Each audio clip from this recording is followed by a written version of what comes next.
Hey there, subscribe to my channel, and also press this bell icon so you never miss any new updates, cause whenever we upload new video you will get a notification on your phone. First, you have some time to read questions 1 to 3.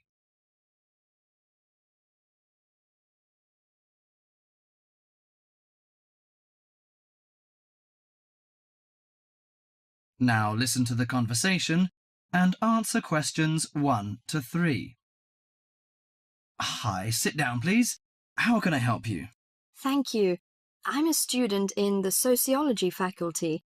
I'm coming to ask for some information about renting a room in the college or near the campus. My name is Sarah. Yes, Sarah. How long have you been here in Sydney?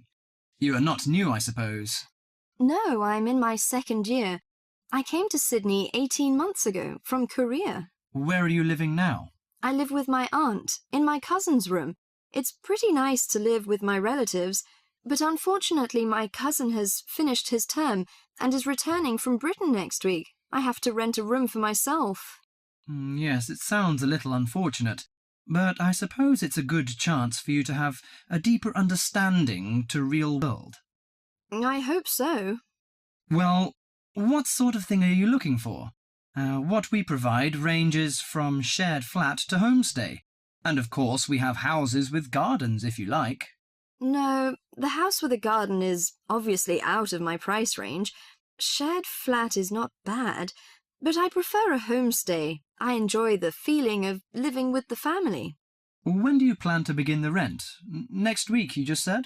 No, my cousin is arriving by next week, so I hope to move out by this weekend. This weekend, okay. The main area we deal with is around the university. Around the university, aha. Do you have anything near the northern gate of the university? You know, the sociology faculty is near the northern gate.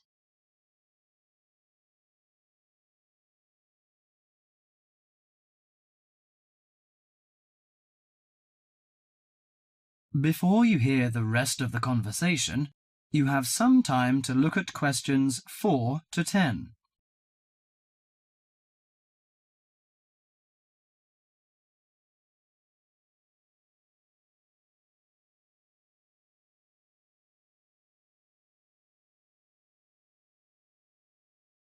Now listen to the conversation and answer questions 4 to 10. Yes, what sort of price are you thinking of? Well, could you give me some idea? You know, I have no experience of renting a room. I don't know what price is reasonable, but I hope it's not over $300. I see. Usually the homestay ranges from $180 per month. Only $180? Yes, to $350 depending on a number of different factors. What does it depend on? Well, obviously the quality of the house, the facilities and extra services. Oh, I don't care about the quality very much, as long as it's clean. As to the facilities, I want the room with a separate bathroom. Kitchen isn't a necessity, because I don't want to cook by myself. I hope to have meals with the family if possible. Okay, let me check the files. Yes, I think this one might suit you. It's a family house with 2 vacant bedrooms. How about the owner of the house? I mean, is it a family or... According to the file, it is a retired lady. She wants to find college students as tenants. That's great! What's the condition of the rooms? The bigger bedroom is furnished and with a bathroom, and the rent is $320 per month. The smaller one charges $250. It is furnished too, but without bathroom. Oh, $320. It's a bit out of my range, but I think I prefer the bigger one. How about the meals? Well, the rent includes breakfasts and suppers. No lunches, however. You have to buy your lunch. That's no problem. I usually have my lunch in the college cafeteria. And that doesn't cover the water bill and electricity fee, but the laundry is included. Fine. Could you tell me the address? Yes, it's on 323 West Park Road. Let me get that down. 323. Okay, it's near the university. So, when can I have a look at the room? You know, I'm a little pressed for time. The file says the landlady is in every afternoon. So this week, say Friday? Oh, I'm afraid I can't make it then. I have a lecture on Friday afternoon till 5:30. How about Thursday? Okay, that's fine. Would 5 be okay? Yes, fine. Just come here. Yes, here in the student service office. Oh, before I forget, before moving, you have to pay 1 month's rent in advance. Really? Oh, I didn't know that before. Could I ask why? As the deposit. You know, in case you damage the property or move out without giving notice. Usually this doesn't happen, but standing in the owner's shoes... Yes, I understand it all. So that's $320. Okay, I'll take the money if I'm satisfied. Well, a word of advice. Don't forget to get a receipt when you pay the deposit or rent. Yes, thank you so much. That is the end of part 1. You now have half a minute to check your answers.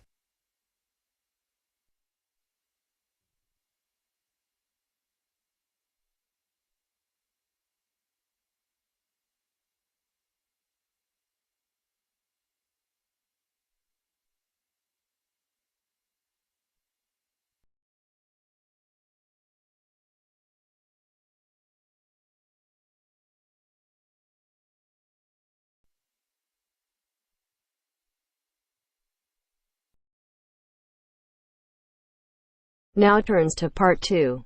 Part 2. You are going to hear a talk given by Madeline.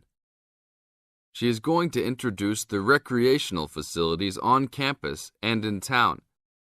First, you have some time to look at questions 11 to 20.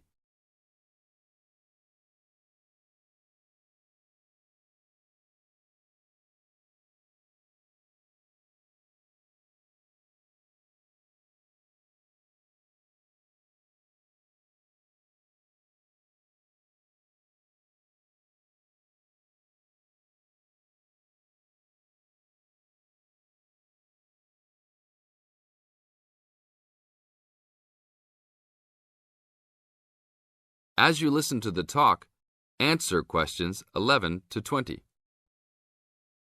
Well, good morning, everybody. My name's Madeline Stewart, and I'm here to tell you about the recreational facilities available on campus, and also to tell you something about what the town has to offer.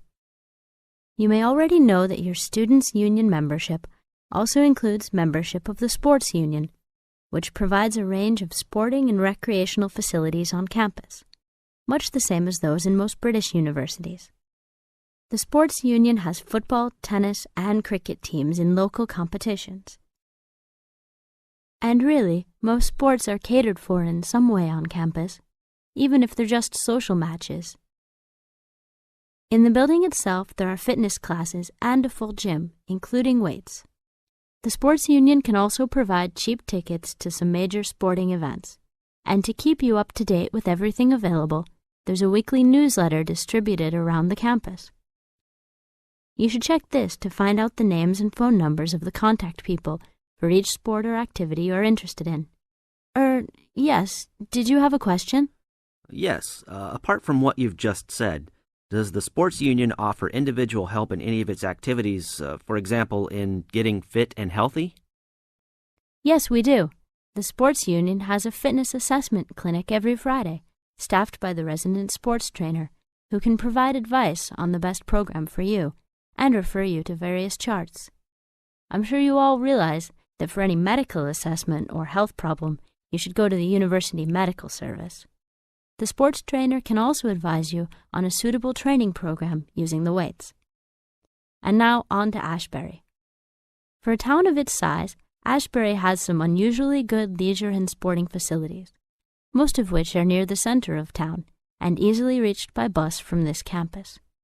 There's a new, well, almost new, Olympic-sized swimming pool.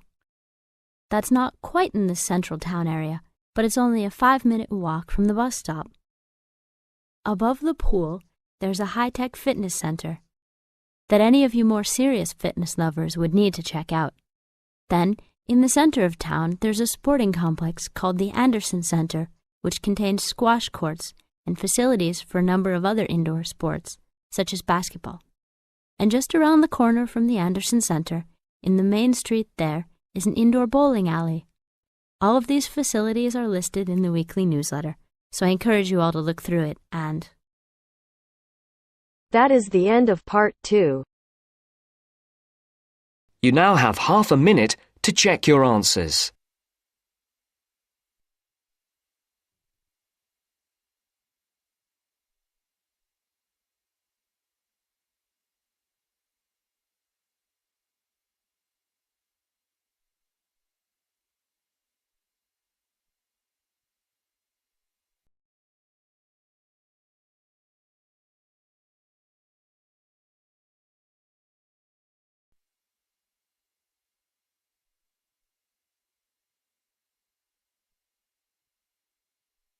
Section 3. You will hear 2 business studies students discussing a presentation they'll do on an article on working effectively in groups. First, you have some time to look at questions 21 to 26.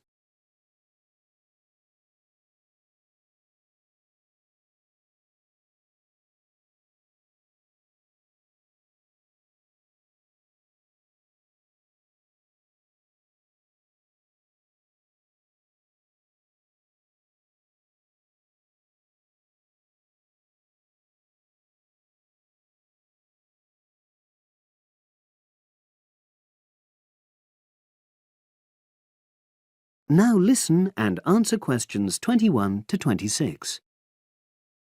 So, Brad, what did you think of the article on group work? Oh, hi, Helen. Yeah, it was pretty good, with helpful pieces of advice on how to make group work effective. I think we were lucky to be given such a straightforward text to present at the Management Skills seminar. Yeah. Actually, shall we discuss it now? Have you got time? Sure. It's only a 10-minute presentation, so we just need to explain and then give our views on the main points raised in the article.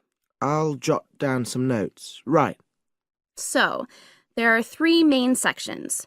I suggest we start with listening. Yeah, effective listening in groups, because it's not something that's frequently covered on courses in our field. No, and we should say that in the presentation. Yeah. And also effective listening's pretty simple, you know. I don't think it's hard to learn. Well, people think it's easy, but in my experience, most of us tend to be very lazy listeners. Okay, I wouldn't argue with that. Something I do think we should emphasize is the power of the listener's posture, gestures, etc., in making speakers feel respected. Not that you're just waiting for them to finish before jumping in with your own ideas. Uh-huh. Okay, right.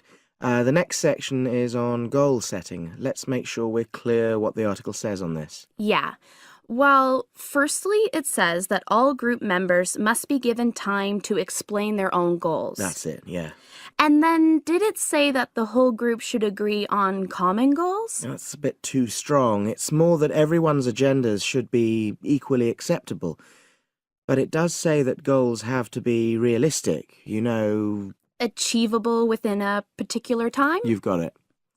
That's really what the article's saying.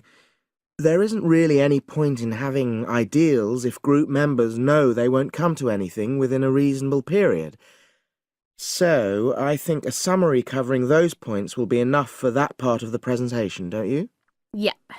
Now, the last section is about conflict resolution. Actually, I thought it was the worst part of the article. Me too. I don't think it went into sufficient detail on the issue. Actually, I thought it devoted too much space to it, but that it was all rather boring, you know? It didn't mention some of the more radical theories. Absolutely. I found that really irritating. Right, and also I think it could have said more about conflict sometimes being healthy in groups. Absolutely. It just mentioned rather glibly about how we should avoid thinking of winners and losers, and that quick resolution of conflict is always desirable. Without explaining what these terms mean? Well, it gives quite detailed definitions, but doesn't develop a proper argument. Right. So, for the presentation, I think we just give some definitions and... And then explain what we felt were the weaknesses in the article's treatment of conflict resolution. Yeah, good. Now you have some time to look at questions 27 to 30.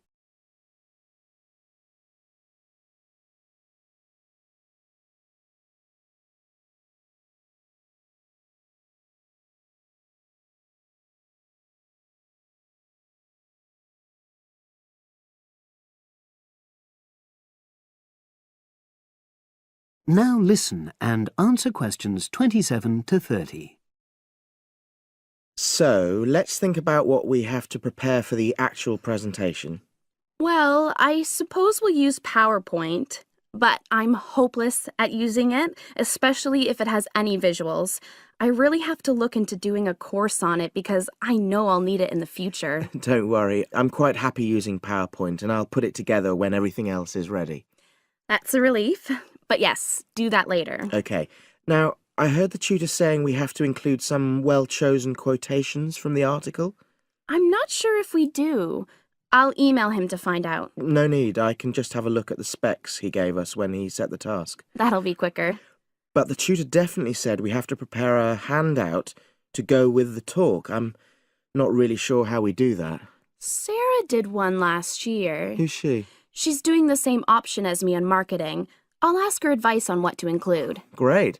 So that just leaves the bibliography at the end. I suppose it'll mainly be articles. Yeah. So we'll just look on the web, and we can leave that till later. But we've been advised against that? Well, we could have a look through some journals in the library. I think we should start by looking through module handbooks. I think that'll give us some good leads. Yeah, you're probably right. So that's all the topics. That is the end of section 3. You now have half a minute to check your answers.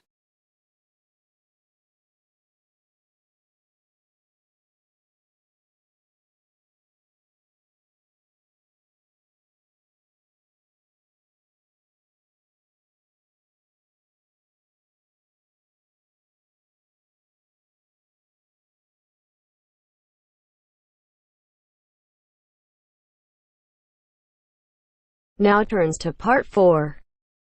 Part 4. You'll hear a lecturer talking to students about sport in Ireland. First, you have some time to look at questions 31 to 33.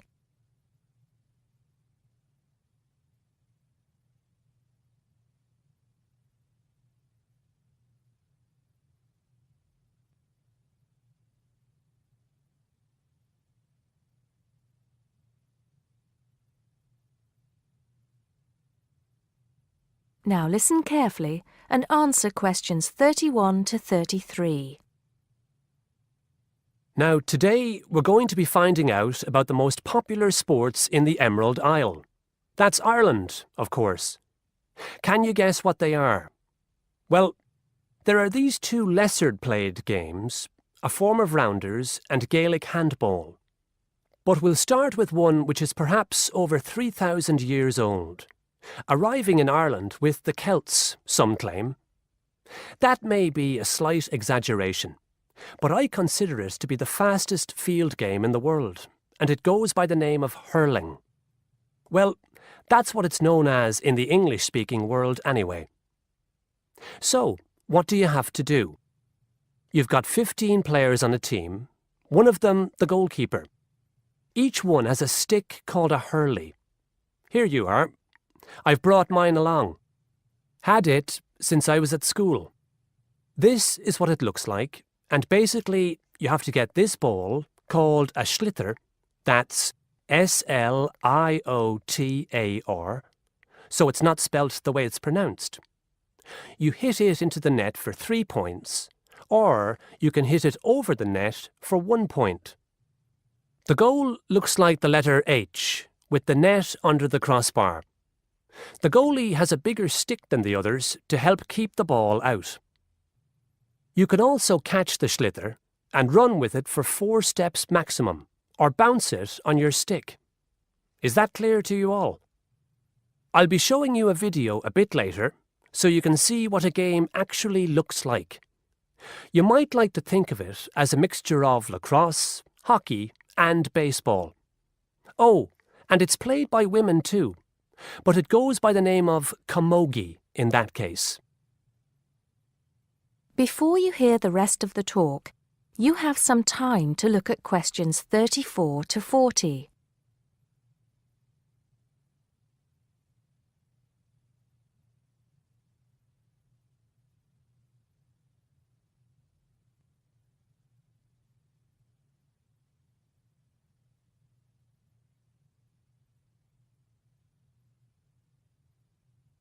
Now listen and answer questions 34 to 40. I'll give you a bit of the history, shall I now? Generally, the golden age of the game is considered to be the 18th century, but systematic rules were first agreed and drawn up at that great shrine of learning, Trinity College Dublin, in 1879, founding the Irish Hurling Union, closely followed just a few years later by the formation of the Gaelic Athletics Association. With greater organisation last century, the All-Ireland Hurling Championship got off to a flying start, and I'm proud to say that my own native city of Cork has won more than 20 titles over the years. But then, so have Kilkenny and Tipperary. Is it only played in Ireland? No. Well, it is the only country with a national team at the moment, but you may be surprised to discover there are hurling clubs in London, as well as in America and Argentina, to name just a few. The other game I'd like to take a little time to introduce you to is Gaelic football, which is played on the same pitch as hurling with the same number of players, but there's no net. You just have to get the ball over your opponent's goalposts. And you can do that by kicking or punching the ball. However, you're not supposed to do that to the players, I might add. Imagine it as a combination of soccer and basketball. But in my opinion, it's a more exciting spectacle than either of those. Excuse my bias, if you will. It's also very popular with women. In fact, there are more women's teams than for any other sport. Whether despite or because of the physical contact involved, I wouldn't like to say. They do play a shorter game, 60 minutes, rather than the men's 70. So, let's have a look. If we can have the lights down, I'll see if I can get this technology to work. That is the end of part 4. You now have half a minute to check your answers.